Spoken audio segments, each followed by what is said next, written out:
बात 2022 की है। प्रसंग है भला करो और भूल जाओ।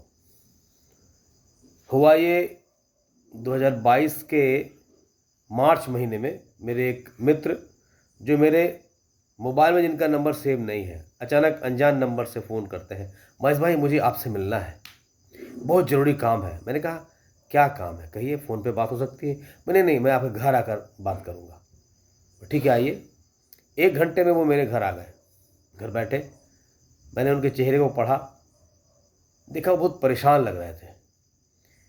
फिर बोला, बोलिए क्या बात है, क्या सहयोग चाहिए आपको।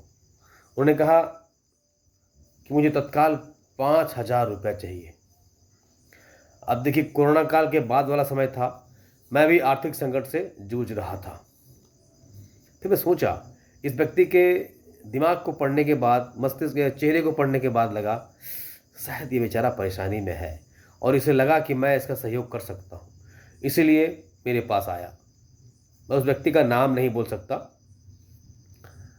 फिर मैंने कहा, भाई मेरे पास तो पैसा है नहीं, मेरे अकाउंट में है। तो उन्होंने कहा मुझे एटीएम से निकाल के दीजिए, मैं आपके साथ चलता हूँ।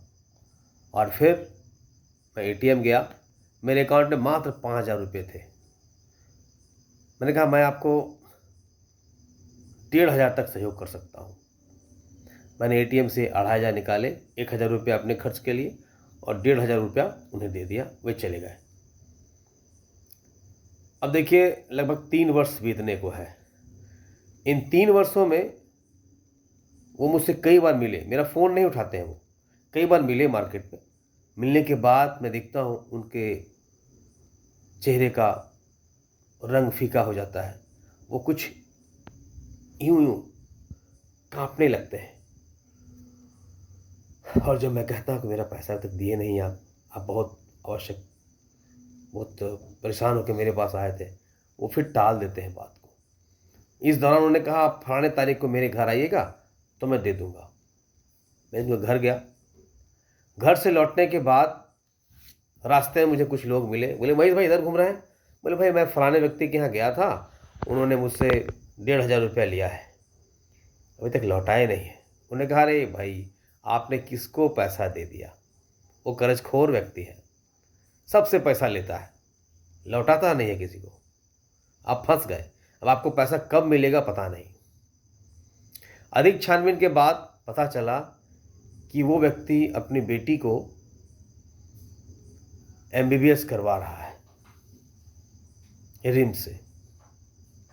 इस बात की मुझे खुशी हुई कि वो पिता जो अपनी बेटी को एमबीबीएस करा रहा है और एमबीबीएस करवाने के लिए कर्जा ले रहा है, थोड़ा अच्छा भी लगा कि चलिए कम से कम कर्जा लेकर के वो अपनी बेटी को पढ़ा तो रहा है। लेकिन बुरा ये लगा कि हम जैसे आदमी के भावना से खेल गया। और मैं याद तब उन्हें करता हूँ जब मेरे पास पैसा नहीं होता है, मैं आर्थिक परेशानी से जूझ रहा होता हूँ, तो याद पड़ता है कि फलाने व्यक्ति को मैंने 1,500 रुपया आज से कुछ वर्ष पहले दिया था, शायद उसके पास जाने से मिल जाए। पर निराशा लगती है। जब उसे घर जाता हूँ तो उसके पिता निकलते हैं घर से और कहते हैं नहीं वो तो यहाँ नहीं, वो तो बिहार चला गया, क्योंकि वो बिहार के भी रहने वाले हैं, गिरिडीह में भी उनका घर है। अभी इन दिनों उनके पास छोटा मोबाइल रहा करता था, इन दिनों उन्होंने बड़ा मोबाइल लिया है और व्हाट्सअप चालू है। मैं व्हाट्सएप पर उन्हें लिखता हूँ, कहता हूँ कि भाई आप ईमानदार रहिए, झूठ मत बोलिए।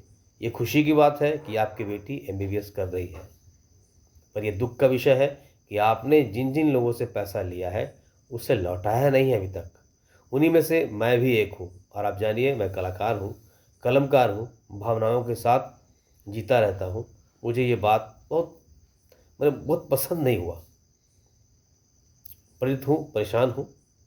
और जब जब आर्थिक संकट से गुजरता हूँ तो उस व्यक्ति को याद कर लेता हूँ कि शायद उसके पास से कुछ पैसा मिल जाए, पर उसने आज तक लौटाया नहीं है। ओह, कैसे कैसे लोग होते हैं।